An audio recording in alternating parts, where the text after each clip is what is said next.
Hello Rohan. तो यार आज की जो हमारी वीडियो है इसमें हम आगे कुछ सवाल को करेंगे अपने इलेक्ट्रिक करंट वाले चैप्टर से।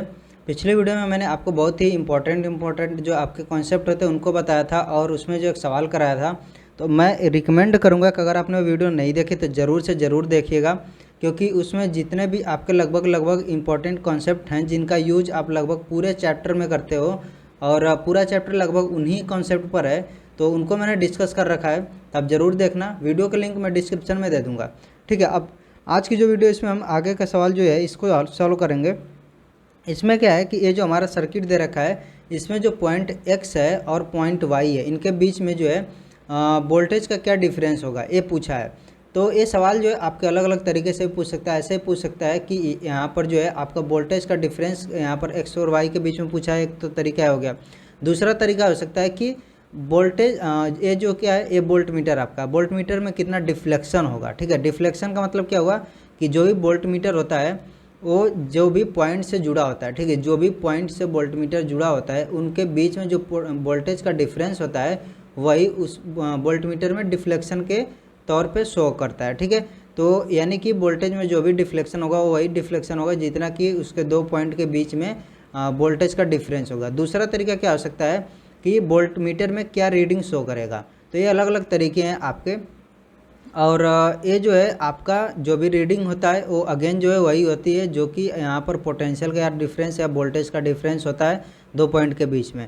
अब दूसरा चीज़ क्या है, दूसरा चीज़ यही है कि यहाँ पर जो 200 वोल्ट लिखा हुआ है इसका मतलब यही है कि ये जो पॉइंट है और ये पॉइंट है इसके बीच में जो आपका वोल्टेज है वो वोल्टेज का डिफरेंस है वो 200 वोल्ट का है। यानी कि अगर मैंने इसको बैटरी कुछ इस तरह से जोड़ दिया कि ठीक है इधर जो है प्लस वाला साइड है इधर निगेटिव वाला साइड है, और मैंने बोला कि ये प्लस 400 वोल्ट इधर है, तो इधर क्या बोलूँगा मैं, इधर बोलूँगा प्लस 200 वोल्ट। क्यों? क्योंकि ये जो बैटरी है इसके ए वाला पॉइंट और ए वाला पॉइंट के बीच में जो वोल्टेज का डिफरेंस है वो 200 होना चाहिए, तो 200 वोल्ट हो रहा है। ठीक है, तो इस तरह से जो है हम अपने कन्वीनियंस के लिए क्या करते हैं कि इसको ले लेते हैं प्लस 200 वोल्ट और इधर को ले लेते हैं 0 वोल्ट। सब आपका सही है, बस आपका जो डिफरेंस आना चाहिए पॉजिटिव वाले साइड का रीड निगेटिव वाले साइड का बराबर क्या आना चाहिए, 200 वोल्ट आना चाहिए। ठीक है, ये आपका सेटिस्फाई हो रहा है और यहाँ पर इसकी वैल्यू कुछ भी रखो। ठीक है, और अगर 200 वोल्ट आ रहा है तो आपका जो है सब सही है। इतना क्लियर है। अब जब हम बात करते हैं इस वाले सवाल की, तो ये वाला सवाल बहुत ही इजी सवाल है और ये जो है एक बहुत ही स्पेसिफिक केस है, और किस तरह से स्पेसिफिक केस है इसको हम देखते हैं। तो एक आपने यहाँ पर पढ़ा होगा अपने जो भी बुक वगैरह, अगर आपने जो है पूरा इलेक्ट्रिक करंट वगैरह चैप्टर पढ़ रखा है तो आपने ज़रूर एक केस पढ़ा होगा, बहुत ही इम्पॉर्टेंट और बहुत ही चर्चित है ये वाला केस। ठीक है, और इसमें होता क्या है, ये वाला एक बैटरी से जुड़ा हुआ है। इस तरह से जब मैंने बना दिया तो आपको जो है यहाँ पर सब कुछ दिख जाएगा कि आखिरकार है क्या है। ये R1 R2 R3 R4 और V वोल्ट। ठीक है, तो ये केस आपने देखा होगा। और यहाँ पर होता क्या है कि अगर हमारा R1 अपॉन में R2 बराबर है R3 अपॉन में R4 के, ठीक है, तो हमारा ये जो गैल्वेनोमीटर है, ये जो है वोल्ट मीटर है, इसमें जो रीडिंग शो करता है ये रीडिंग क्या होती है, या फिर जो डिफ्लेक्शन होता है वो 0 होता है। इसका मतलब क्या हुआ कि ए वाला जो पॉइंट हमारा है और ए वाला जो हमारा पॉइंट है ये दोनों सेम पोटेंशियल पर होते हैं, इनके बीच में जो वोल्टेज का डिफरेंस होता है वो हमारा 0 होता है। ठीक है, तो ये जो है इसको हम अगर सेम इसी तरह से बनाएंगे, इसमें क्या है कि ये जो आपका पॉइंट है, ये वाला पॉइंट एक पॉइंट है जो आपका बैटरी से जुड़ा है और एक पॉइंट है जो कि रेजिस्टेंस के हैं वो वोल्ट मीटर से जुड़े हुए हैं। ठीक है, ऐसे ही आप देखो क्या है, एक पॉइंट आपका बैटरी से जुड़ा हुआ है और दूसरे जो पॉइंट खाली हैं वो जो है आपस में वोल्ट मीटर से जुड़े हुए हैं। तो ये आपका क्या बन रहा है, ये व्हीट स्टोन ब्रिज बन रहा है। ठीक है, इसको व्हीट स्टोन ब्रिज बोलते हैं और यहाँ पर भी वो सेम चीज़ बन रहा है। और जब आप इसको अरेंज करोगे तो आपका जो है पूरा प्रॉपर शेप यही बनेगा, और यहाँ पर R1 की वैल्यू भी आपकी 100 वोल्ट ओम आ जाएगी, R2 की वैल्यू भी 100 आएगी, R3 की भी 100 ओम और R4 की भी वैल्यू 100 ओम आएगी। राइट, और यहाँ पर V की वैल्यू आपकी 200 वोल्ट आ जाएगी। तो यहाँ पर आप देखो R1 अपन R2 क्या हो रहा है, वो भी 1 आ जाएगा, R3 अपन R4 भी 1 आ जाएगा। तो आपको इससे क्या पता चला कि ये हमारा व्हीटस्टोन ब्रिज बैलेंस कंडीशन में है, और बैलेंस कंडीशन में होने की वजह से हमारा क्या होगा, ये जो वोल्ट मीटर है इसमें जो है डिफ्लेक्शन या रीडिंग 0 शो करेगी, जिसका मतलब क्या है कि Vx रीड Vy, यानी कि voltage at point x read voltage point y equals क्या हो जाएगा 0 वोल्ट आ जाएगा। ठीक है, तो ये आपका जो है इतना हो जाएगा और आप यहाँ पर आसानी से बता सकते हो। ठीक है, आप आसानी से ये चीज़ चूज करके बता सकते हो, अगर ऑप्शन दिया है तो भी आप, नहीं तो अगर आपको सॉल्व करना है तो आप बता सकते हो कि R1/R2 = R3/R4 व्हीटस्टोन ब्रिज है, जिसकी वजह से एक बैलेंस कंडीशन में है और बैलेंस कंडीशन में होने की वजह से ये जो एक्स और वाई के बीच में वोल्टेज का डिफरेंस 0 मिलेगा हमें। अब अगला चीज़ हमारा क्या हो सकता है, एक तरीका कि यहाँ पर हमें जो भी सर्किट को सॉल्व करना है हमें कहाँ से चलना पड़ेगा, हमें जो है यहाँ पर चलना पड़ेगा इस बैटरी से, और बैटरी से चलेंगे तो क्या होगा, करंट किधर से फ्लो करेगी, हायर वोल्टेज से लोअर वोल्टेज की तरफ। हायर वोल्टेज किधर है, जिधर ज़्यादा है। ठीक है, 200 वोल्ट इधर है और इधर से इधर आएंगे, क्यों इधर से इधर करंट आए, क्योंकि आपको पता है कि सर्किट जो है ये बैटरी का ये वाला सिरे पर 0 वोल्ट है, यानी कि इधर वाले सिरे पर 200 वोल्ट है, इधर वाले पर 0 वोल्ट है और एक बीच में कनेक्टेड नहीं है। कनेक्टेड कैसे हैं, ये वाले सर्किट से ऐसे होकर के कनेक्टेड है। तो जो हमारी करंट होगी, करंट का मतलब कि जो इलेक्ट्रॉन का फ्लो होगा वो ऐसे होगा। ठीक है, करंट ऐसे जाएगी और इलेक्ट्रॉन तो इधर से उधर जाएंगे। ठीक है, आपको पता होगा कि इलेक्ट्रॉन जो है करंट की फ्लो के उल्टे डायरेक्शन में चलते हैं, तो यहाँ पर हमारा करंट ऐसे फ्लो करेगा। अब करंट जैसे यहाँ पर आएगा, करंट 2 पार्ट में बढ़ जाएगा। अगर यहाँ पर आई करंट है तो यहाँ पर करंट इधर जाएगा इधर जाएगा। अब देखो होता क्या है, जो भी करंट है वो आपके कैसे बटेगी, आपके जो है जो भी रेजिस्टेंस है, अगर जो है रेजिस्टेंस इधर ज़्यादा होता, रेजिस्टेंस ज़्यादा होता तो इधर कम करंट आती, इधर कम रेजिस्टेंस होता तो इधर ज़्यादा करंट आती। बट आप क्या देख रहे हो कि यहाँ पर तो दोनों तरफ सेम रेजिस्टेंस आपके जुड़े हुए हैं। ठीक है, इधर भी 100 ओम है, इधर भी 100 ओम है, और इसके आगे जब आप आओगे तो इधर भी 100 ओम, इधर भी 100 ओम है। तो यानी कि आप देख रहे हो कि सब के सब सेम है। तो होगा क्या कि जो करंट है वो भी आपकी बट जाएगी, हाफ हो जाएगी, I/2 हो जाएगी, मतलब कि I/2 हो जाएगी। अब होगा क्या कि यहाँ पर जो भी आपका है 100 ओम है, यहाँ भी 100 ओम है, तो जो भी वोल्टेज का ड्रॉप होगा, ठीक है, यहाँ पर जो भी रेजिस्टेंस होता है उसके थ्रू क्या होगा, रेजिस्टेंस जो यहाँ पर लिखते हो V/IR, इस फॉर्मूले में V क्या होता है, जो भी रेजिस्टेंस आप R लिखे हो, ठीक है, इसके थ्रू अगर I करंट जाती है तो इतने वोल्ट का, V वोल्ट का यहाँ पर वोल्टेज का ड्रॉप होता है। यानी कि अगर इधर जो है मेरा V वोल्ट इधर है वोल्टेज, तो इधर आकर के क्या हो जाएगा 0 वोल्ट हो जाएगा। क्यों, क्योंकि मैंने बोला कि V वोल्ट का ड्रॉप हो जाता है इस रेजिस्टेंस के अक्रॉस। ठीक है, तो यानी कि जितना ड्रॉप इस वाले रेजिस्टेंस होगा उतना ही ड्रॉप इधर भी होगा, और करंट भी सेम है और यहाँ पर रेजिस्टेंस भी सेम है, तो यहाँ पर भी उतना ही वोल्टेज होगा और वहाँ यहाँ पर भी इतना ही वोल्टेज होगा। इसलिए हम यहाँ पर बोल देंगे कि ये जो है क्या होगा, यहाँ पर हमारा अगेन जो यहाँ पर रीडिंग शो करेगा या फिर जो हमारा डिफरेंस होगा वोल्टेज का x पॉइंट पर और y पॉइंट पर वो 0 वोल्ट का होगा। तो ये चीज़ आपको पहले भी यहाँ पर ये भी पता होनी चाहिए कि ये जो हमारा व्हीटस्टोन है ये आपका क्या है, बैलेंस कंडीशन में है ऑलरेडी, तो ये इस तरह से आप आसानी से कर सकते हो।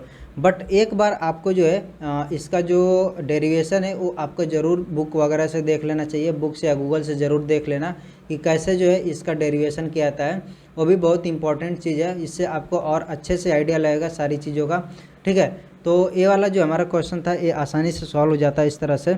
अब बढ़ते हैं अपने अगले वाले सवाल पर और देखते हैं कि उसको हम कैसे सॉल्व कर सकते हैं। अब जो है दूसरी चीज़ मैं आपको बताना चाहता हूँ कि कभी कभी जैसे आपको डायरेक्ट यहाँ पर कुछ चीज़ें एज ए फार्मूला देख लेते होगे, अगर आप कोचिंग वगैरह करते हो या फिर यूट्यूब वगैरह पर पढ़ते हो तो आपको जो है डायरेक्ट ये सब चीज़ें देखने को मिलेंगी और आपको हो सकता है समझ में ना आए क्या चीज़ है वो। यहाँ पर कुछ इस तरह से देगा V वोल्ट है, ठीक है, यहाँ पर क्या है R1 है और यहाँ पर है R2, ठीक है, ये हो गया आपका।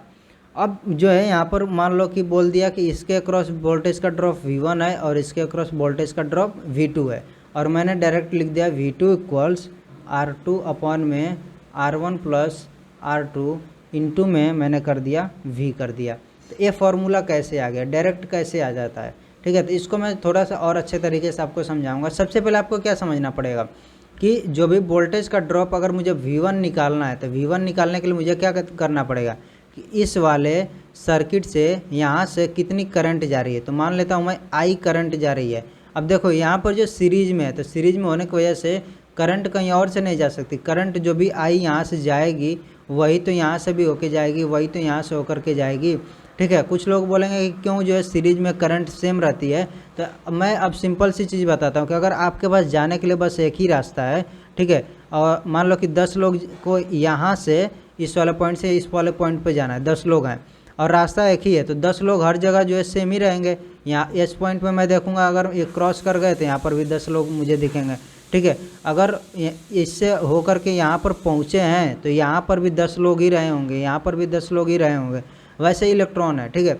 अगर इलेक्ट्रॉन के पास एक ही रास्ता तो निकलेगा ऐसे ऐसे ऐसे ऐसे होकर के ही जाएगा, ठीक है। और ऐसे होकर के जाएगा तो जो भी जितने इलेक्ट्रॉन, अगर n नंबर ऑफ इलेक्ट्रॉन इधर से गए तो n नंबर ऑफ इलेक्ट्रॉन यहाँ पर भी आ रहे हैं, तो इसका मतलब कि यहाँ से भी n नंबर ऑफ इलेक्ट्रॉन ही जाएंगे और इसका मतलब कि करंट भी सेम होगा आपका। तो मैं बोल सकता हूँ कि V1 क्या होगा, I होगा, जो कि करंट इसमें फ्लो हो रही है। और इस वाले रेजिस्टेंस के अक्रॉस की बात कर रहा हूँ तो ये R1 हो जाएगा, ठीक है। लेकिन ध्यान रखना हमेशा कि ये V1 का मतलब क्या है कि ये जो है R1 के क्रॉस ड्रॉप हुआ है। ड्रॉप का मतलब क्या हुआ कि अगर मैंने बोला कि ये जो है इधर का तरफ प्लस V वोल्ट है और इधर 0 वोल्ट है, तो यहाँ पर भी क्या है, यहाँ पर भी प्लस V वोल्ट है। क्यों? क्योंकि ये एक आपका आइडियल वायर है, लेकिन इस वाले रेजिस्टेंस के क्रॉस V1 वोल्ट का वोल्टेज ड्रॉप हो गया, तो यहाँ पर जो आपका वोल्टेज आएगा वो कितना आएगा, ये वोल्टेज आपका आएगा V माइनस में V1, इतना वोल्टेज यहाँ पर है। यहाँ पर कितना वोल्टेज है, V माइनस V1। क्यों हुआ? क्योंकि ये V1 वोल्टेज का ड्रॉप हो गया, ठीक है। अगर मैंने बोला कि ये V की वैल्यू कुछ इस तरह से, अब यहाँ पर एक वैल्यू लेकर के हम सारा कुछ कर लेते हैं। अगर मैंने बोला कि ये 5 वोल्ट है, ठीक है, तो इसको मैंने बोला प्लस 5 वोल्ट और इसको बोला मैंने कि 10 ओम का रेजिस्टेंस है और ये भी जो है आपका 10 ओम का रेजिस्टेंस है, ठीक है। तो यहाँ पर जो भी आपका वोल्टेज होगा वो क्या होगा, प्लस 5 वोल्ट होगा, ठीक है। अब यहाँ पर कितना वोल्टेज आपका बचेगा इस वाले पॉइंट पर, एक्स वाले पॉइंट पर, तो ए वाला जो है हमारा ए वाला पॉइंट है, इस पर तो वोल्टेज का ड्रॉप होगा। वोल्टेज का ड्रॉप कैसे होता है, जो भी रेजिस्टेंस आपका क्या करता है, हीट जनरेट करता है। और हीट जनरेट करने का मतलब हो गया कि आपका क्या करेगा, वो जो भी आपका वोल्टेज है वो आपका क्या होगा, हीट में कन्वर्ट हो जाता है। अब यहाँ पर जो है मुझे एक्स जो भी पॉइंट है एक्स, इस पर क्या वोल्टेज होगा ये चीज़ निकालना है। तो इसको निकालने के लिए मुझे क्या करना पड़ेगा, सबसे पहले मुझे निकालना पड़ेगा कि इस वाले रेजिस्टेंस के क्रॉस में कितना वोल्टेज का ड्रॉप हो रहा है। तो इस ड्रॉप को कितना होगा, मैं मान लेता हूँ V1 हो रहा है, तो V1 बराबर क्या हो जाएगा, I क्या है, पूरे सर्किट में कितनी करंट है I, और ये जो है आपका R1 का मतलब कि 10 ओम के अक्रॉस में, ठीक है। तो I की वैल्यू अभी नहीं पता है, R1 की वैल्यू पता है, यहाँ पर 10 ओम है। अब I कैसे निकलेगा, I निकलने का मतलब हो गया कि I बराबर V/R, सेम फार्मूला आप यूज करोगे, ठीक है।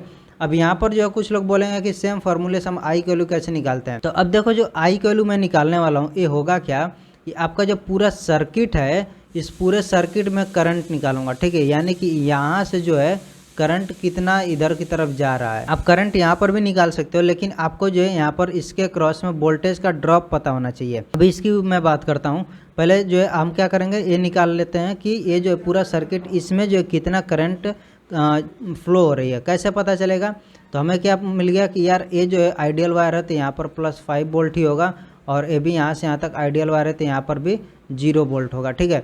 अब हमें क्या पता लग गया कि ये 5 वोल्ट है, 0 वोल्ट है, दोनों के बीच में जो वोल्टेज का डिफरेंस है, यानी कि यहाँ पर 5 वोल्ट है और यहाँ आकर के 0 हो गया। इसका मतलब क्या हुआ कि इस वाले रेजिस्टेंस और इस वाले रेजिस्टेंस के अक्रॉस में टोटल कितना वोल्टेज का ड्रॉप हो गया, इसके अक्रॉस और इसके अक्रॉस टोटल 5 वोल्ट का वोल्टेज ड्रॉप हो गया। तो ये चीज़ मुझे पता चल गया कि ठीक है भाई, ये 5 वोल्ट का मुझे वोल्टेज ड्रॉप मिल रहा है इस पूरे रेजिस्टेंस के अक्रॉस दोनों के। तो मैंने लिख दिया कि ठीक है 5 वोल्ट का, और बटा में क्या हो जाएगा R क्या होगा कि कौन कौन से रेजिस्टेंस का मिला करके हमने यहाँ पर ड्रॉप देखा है। तो ये वाला रेजिस्टेंस और ये वाला रेजिस्टेंस, तो 10 ओम और ये 10 ओम, ये सीरीज में है तो हमारा क्या हो जाएगा 20। तो यहाँ से हमारा क्या आ जाएगा 1/4, और बोल सकते हैं 0.25 एम्पियर करंट यहाँ पर फ्लो हो रही है, या फिर 1/4 लिख सकते हो। अब कुछ लोग बोलेंगे कि हम क्या जो है ये अगर V1 के क्रॉस भी निकाल सकते हैं क्या, ये जो रेजिस्टेंस है इसके क्रॉस भी अगर I को निकालेंगे तो सेम आएगी क्या। तो मैं बोलूँगा हाँ बिल्कुल सेम आएगी, क्योंकि यहाँ पर भी करंट सेम फ्लो हो रही है, ठीक है।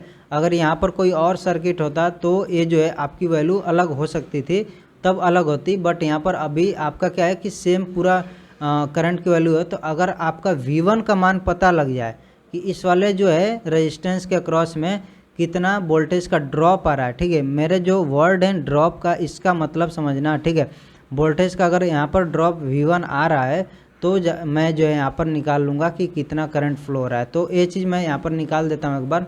ये वाला चीज़ यहाँ पर मैंने लिखा 10 और गुणे में आई का मान कितना है 1/4 है, और यहाँ पर 5/2 बराबर 2.5 वोल्ट आ जाएगा, ठीक है, 2.5 वोल्ट। तो यहाँ पर आप क्या देख रहे हो कि ये जो चीज़ है इस वाले रेजिस्टेंस के क्रॉस में कितना वोल्टेज का ड्रॉप आ रहा है 2.5 वोल्ट का, ठीक है। तो यानी कि मैं क्या बोल सकता हूँ कि 2.5 वोल्ट यहाँ पर ख़त्म हो गया, 5 वोल्ट यहाँ पर था, 2.5 वोल्ट इसमें ख़त्म हो गया, और तब यहाँ पर क्या बचेगा, तो 5 वोल्ट में से 2.5 वोल्ट घटाओगे तो कितना आ जाएगा 2.5 वोल्ट आएगा, ठीक है। तो 2.5 वोल्ट हमारे यहाँ पर बच रहा है, ठीक है। अब मैंने क्या बोला कि ठीक है मुझे जो है ये चीज़ भी पहले से ही पता है, बस मुझे करंट निकालना है। ये आपका एक केस हो गया, या फिर आप बोल सकते हो कि एक क्वेश्चन आपका हो गया जिसमें आपने पॉइंट X पर आपने वोल्टेज निकाला है। दूसरा क्वेश्चन अब मैं क्या बोल सकता हूँ कि मुझे बताओ, अगर ये सारी चीज़ें दे रखी हैं, V1 का मान भी यहाँ पर दे रखा है कि V1 बराबर 2.5 वोल्ट है, तो I का मान क्या होगा।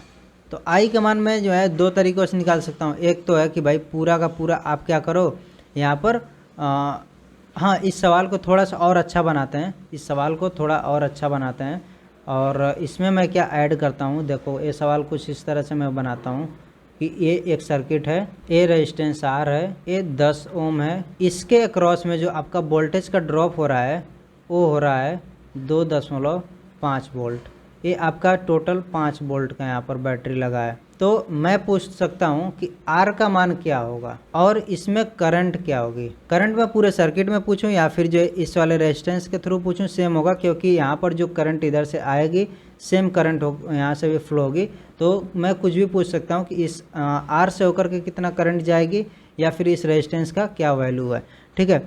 तो इस वाले सवाल को जब मैं करूँगा तो कैसे करूँगा, देखो अब यहाँ पर मुझे क्या पता हो गया कि ये जो रेजिस्टेंस है इसके क्रॉस में 2.5 वोल्ट का ड्रॉप आ रहा है। तो मैं सेम फार्मूला यूज करूँगा, V बराबर IR, ठीक है, IR यूज करूँगा और I की वैल्यू मेरे को क्या मिलेगी V बटा में R। अब यहाँ पर जो V की वैल्यू वो कितना रखने वाला हूँ 2.5 वोल्ट। जब मैं 2.5 वोल्ट लिखूँगा तो यहाँ पर R का मान क्या हो जाएगा, R का मान होगा कि कौन सा जो रेजिस्टेंस है जिसके क्रॉस में इतना वोल्टेज का ड्रॉप आपने लिखा है, ठीक है। ये नहीं कि ए वाला भी रेजिस्टेंस और ए वाला दोनों जोड़ देंगे, हम तब नहीं जोड़ेंगे, हम तभी जोड़ेंगे जितने रेजिस्टेंस के बीच में इतना का जो है ड्रॉप मुझे देखने को मिला। अगर मान लो कि मैंने यहाँ पर 5 वोल्ट लिखा होता, यानी यहाँ से यहाँ तक के बीच में जो ड्रॉप है 5 वोल्ट है, तब जा करके मैं देखता कि इसके बीच में जो टोटल ड्रॉप हो रहा है इसके बीच में कितने रेजिस्टेंस, यानी टोटल क्या रेजिस्टेंस आ रहा है, इक्विवेलेंट रेजिस्टेंस क्या आ रहा है, तब मैं 10 प्लस R लिखता। बट यहाँ पर मुझे क्या देखने को मिल रहा है, इसी रेजिस्टेंस के अक्रॉस में मुझे 2.5 का मिल रहा है, तो मुझे इसी रेजिस्टेंस का ये वाला रेजिस्टेंस कितना वो है, रजिस्टर का कितना रेजिस्टेंस है वो लिखना पड़ेगा। तो ये हमारा रेजिस्टेंस 10 ओम हो जाएगा, तो ये बराबर क्या आ जाएगा 0.25 एम्पियर आ जाएगा, ठीक है। तो मुझे मिल गया कि 0.25 एम्पियर यहाँ से करंट फ्लो हो रही है और यही करंट जो है इसके थ्रू भी जाएगी। अब जो है जो दूसरी चीज़ मैंने पूछा कि R का क्या मान होगा, अब अगेन R का मान निकालने के लिए आपको सेम फार्मूला यूज करना पड़ेगा, लेकिन अब आपको क्या क्या चीज़ें पता होनी चाहिए कि इस वाले रेजिस्टेंस के क्रॉस में कितना वोल्टेज का ड्रॉप हो रहा है और दूसरा इसमें करंट कितनी फ्लो हो रही है। तो करंट हमें पता चल गई है कि ये जो करंट, जितनी करंट इधर से जा रही है वही करंट इधर से आ रही है, यानी कि सेम करंट आपकी फ्लो होगी। तो करंट की वैल्यू तो मुझे मिल चुकी है। वोल्टेज कितना ड्रॉप हो रहा है, तो अब देखो यहाँ पर तो आपका 5 वोल्ट है, प्लस 5 वोल्ट, इसके क्रॉस में 2.5 वोल्ट का ड्रॉप हो गया, तो यहाँ पर कितना बचेगा 2.5 अगेन बचेगा। क्यों, क्योंकि 5 वोल्ट तो टोटल था और इसमें से 2.5 वोल्ट का ड्रॉप आ गया, तो हमारा कितना आ गया 2.5 वोल्ट टोटल बचा। तो यहाँ पर 2.5 बचा और यहाँ पर आपका क्या देखने को मिल रहा है, यहाँ पर 0 वोल्ट है, जिसका मतलब कि इस रजिस्टर के अक्रॉस भी कितना हो गया आपका 2.5 वोल्ट का ड्रॉप मिला। तो आपको ये भी मिल गया कि इसके क्रॉस में कितना ड्रॉप मिला। तो अब आपको V की वैल्यू भी मिल गई 2.5 वोल्ट, ठीक है। आई की वैल्यू भी आपकी मिल गई है, ये वाली है, तो आपका क्या निकल जाएगा, आर इक्वल्स वी बटा आई, और यहाँ पर आपका वी का मान 2.5 अपन में 0.25, और यहाँ से आपका आ जाएगा 10 ओम आपका मिल जाएगा। ठीक है, तो इस तरह से जो है आप ये वाला सवाल को कर सकते हो। और इसमें जो है आपका सारा चीज़ मेन चीज़ आपका ये है कि आपको ये चीज़ समझ में आना चाहिए कि आपका जो ओम्स लॉ है एक क्या चीज़ बताता है और कैसे अप्लाई करना है। ठीक है, तो आई होप जो है आपको ये सारी चीज़ें समझ में आ गई हैं जो भी मैंने यहाँ पर समझाने की कोशिश किया है। तो यार मिलते हैं फिर नेक्स्ट वीडियो में। So till then take care, bye bye. और यार एक चीज़ ज़रूर नोट करना कि जो भी चीज़ मैं बता रहा हूँ इनको अच्छे से एक नोट्स में लिख लेना, और अगर फिर भी कोई डाउट रहता है तो आप पूछ सकते हो, मैं उस पर नई वीडियो बना सकता हूँ या फिर जो आपको कमेंट करके समझाने की कोशिश करूँगा। ठीक है, तो यार मिलते हैं फिर नेक्स्ट वीडियो में। Till then take care, bye bye.